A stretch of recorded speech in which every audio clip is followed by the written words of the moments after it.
আজকের টপিক পরিবেশ সুরক্ষা সম্পর্কিত বিভিন্ন আন্তর্জাতিক সম্মেলন ও চুক্তি সংক্ষেপে আলোচনা করো।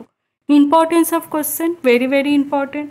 Paper or course, environmental sociology, environment of sociology. পরিবেশ সুরক্ষা ও টেকসই উন্নয়ন নিশ্চিত করার জন্য বিভিন্ন আন্তর্জাতিক সম্মেলন ও চুক্তি গৃহীত হয়েছে। এগুলো বৈশ্বিক পরিবেশগত সমস্যার সমাধান, দূষণ নিয়ন্ত্রণ, জলবায়ু পরিবর্তন মোকাবিলা ও জীববৈচিত্র্য সংরক্ষণের জন্য গুরুত্বপূর্ণ ভূমিকা পালন করে। এখানে কিছু উল্লেখযোগ্য আন্তর্জাতিক পরিবেশ সংরক্ষণ সম্পর্কিত বিভিন্ন আন্তর্জাতিক সম্মেলন ও চুক্তি সংক্ষেপে আলোচনা করা হলো। মন্ট্রিয়ল প্রোটোকল 1987, ওজোন স্তর সংরক্ষণ। মূল লক্ষ্য, ওজোন স্তর রক্ষা করতে ক্লোরোফ্লুরোকার্বন, সিএফসি ও অন্যান্য ক্ষতিকর গ্যাসের ব্যবহার কমানো।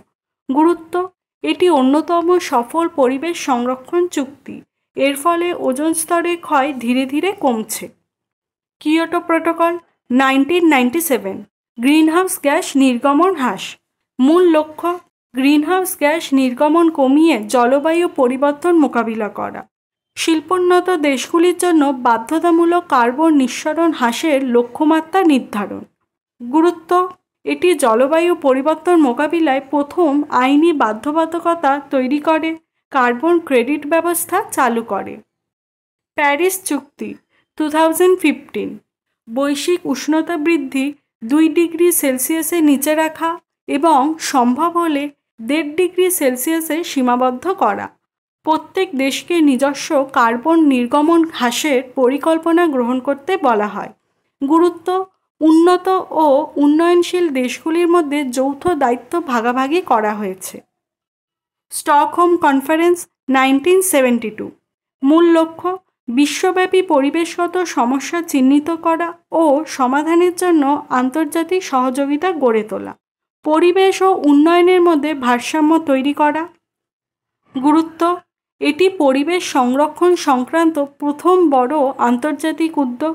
এই কনফারেন্সের মাধ্যমে UNEP, United Nations Environmental Programme প্রতিষ্ঠিত হয়। Stockholm convention 2001, Stockholm convention on persistent organic pollutants, POP. মূল লক্ষ্য, বিপজ্জনক জৈব রাসায়নিক পদার্থ পিওপিএস এর উৎপাদন ও ব্যবহার নিয়ন্ত্রণ এবং নিষিদ্ধ করা। উদাহরণ, ডিডিটি, পিসিবি ইত্যাদি। গুরুত্ব, এটি একটি আন্তর্জাতিক চুক্তি যা স্থায়ী জৈব দূষণকারী পিওপি থেকে মানব স্বাস্থ্য এবং পরিবেশ রক্ষা করার জন্য স্বাক্ষরিত হয়েছে। রিও ডি জেনিরো আর্থ সামিট 1992, টেকসই উন্নয়ন। মূল লক্ষ্য, পরিবেশ সংরক্ষণ ও উন্নয়নের মধ্যে ভারসাম্য তৈরি করা। এজেন্ডা 21 প্রণয়ন করা, যা পরিবেশগত ও সামাজিক উন্নয়নের জন্য একটি বিস্তৃত কর্মপরিকল্পনা। গুরুত্ব, এটি টেকসই উন্নয়নের ধারণাকে বিশ্বব্যাপী স্বীকৃতি দেয়। UNFCCC, United Nations framework convention on climate change এবং সিবিডি, কনভেনশন অন বায়োলজিক্যাল ডাইভার্সিটির সূচনা হয়। জীববৈচিত্র্য কনভেনশন 1992, মূল লক্ষ্য, পৃথিবীর জীববৈচিত্র্য সংরক্ষণ, জীববৈচিত্র্যের জন্য ন্যায়সঙ্গত সুবিধা বন্টন। গুরুত্ব, জীববৈচিত্র্যের জন্য লক্ষ্য নির্ধারণ করা হয়, স্থানীয় সম্প্রদায় ও আদিবাসীদের অধিকার রক্ষা করা হয়। উপরোক্ত কনভেনশন ও প্রোটোকলগুলো পরিবেশ রক্ষার জন্য আন্তর্জাতিক পর্যায়ে গুরুত্বপূর্ণ ভূমিকা পালন করছে।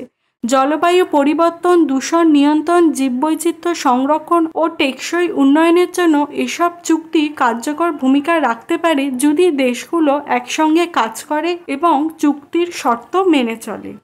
আরও তথ্যের জন্য এই ওয়েবসাইটটি দেখো অথবা নিজে অনুসন্ধান করো।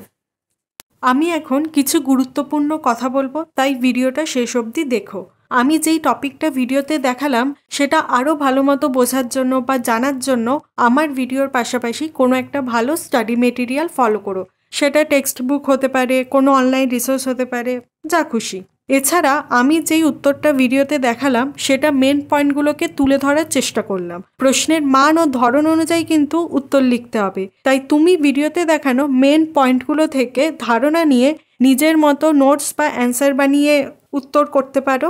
এছাড়া আরেকটা উপায় তুমি করতে পারো, তুমি এই কোশ্চেন বা যে কোনো সোসিওলজি কোশ্চেনের জন্য আমার পেইড ভার্সন নিতে পারো। পেইড ভার্সনে বেনিফিট কি আছে? তুমি পেইড ভার্সনে প্রিমিয়াম কন্টেন্ট পাবে, যেমন বেশি আর বেটার কন্টেন্ট পাবে, প্রতিটা কোশ্চেনে একটা স্ট্যান্ডার্ড অ্যান্সার পাবে, যেই অ্যান্সারটা তুমি পড়ে আর বুঝে এক্সামে লিখতে পারলে পরীক্ষায় একটা ভালো মার্কস এক্সপেক্ট করতে পারো। কিছু কোশ্চেনে অ্যান্সারের সাথে ফ্লো চার্ট, টেবিল, ডায়াগ্রাম এগুলোও পাবে, যেটা ইউজফুল আর হেল্পফুল হবে তোমার জন্য। আমি চেষ্টা করেছি পেইড ভার্সনটা যতটা স্টুডেন্ট ফ্রেন্ডলি করা যায়, যাতে তোমার পড়তে, বুঝতে আর মনে রাখতে সুবিধে হয়।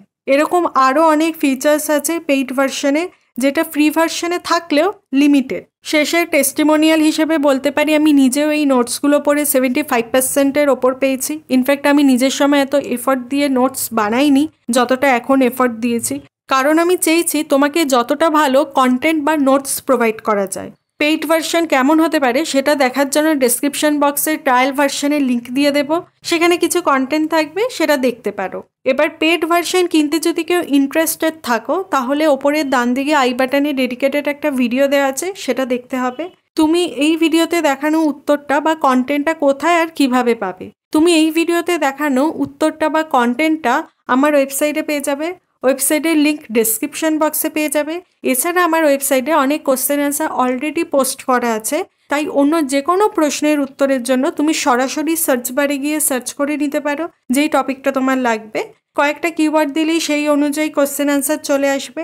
এছাড়া ওয়েবসাইটে কী কী পোস্ট বা কন্টেন্ট আছে সেটা জানার জন্য তোমাকে লিস্ট অফ পোস্টে ক্লিক করতে হবে। এখানে তুমি একসাথে সব ডিটেলড ইনফরমেশন পেয়ে যাবে।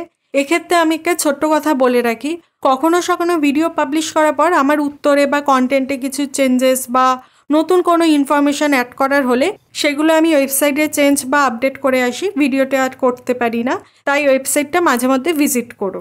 এছাড়া আমি সোসিওলজি আর স্টাডি রিলেটেড বিভিন্ন টপিকের ওপর ভিডিও করি, সেগুলো জানার জন্য তুমি আমার চ্যানেলে গিয়ে প্লেলিস্টটা দেখে আসতে পারো। আরেকটা কথা, যারা বাংলায় পড়াশোনা করো তারা বাংলার সাথে ইংলিশ ভার্সনটা একবার দেখো, কারণ মাঝে মধ্যে বাংলা পরিভাষাগুলো সব জায়গায় এক থাকে না, আর কিছু ক্ষেত্রে ইংলিশ ল্যাঙ্গুয়েজে কোশ্চেন পেপার হয়, তো আমি রেকমেন্ড করব ইংলিশ ভার্সনটাও একবার দেখো। আমার সাথে যদি যুক্ত হতে চাও তাহলে ফেসবুক আর হোয়াটসঅ্যাপের লিঙ্ক ডেসক্রিপশন বক্সে দেওয়া আছে, যুক্ত হতে পারো।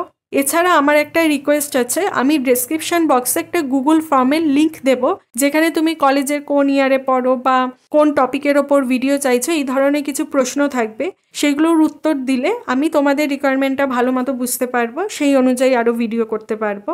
শেষে বলবো, তোমার যদি কোনো ডাউটস থাকে বা কোনো সাজেশন থাকে তাহলে কমেন্ট করো। ভিডিওটা হেল্পফুল লাগলে লাইক করো, শেয়ারও করতে পারো, আর চ্যানেলটাকে সাবস্ক্রাইব করে রাখো সোসিওলজি অ্যান্ড স্টাডি রিলেটেড কন্টেন্টের জন্য। এই ভিডিওটা তুমি যদি এই অবধি দেখে থাকো তাহলে অসংখ্য ধন্যবাদ সঙ্গে থাকার জন্য।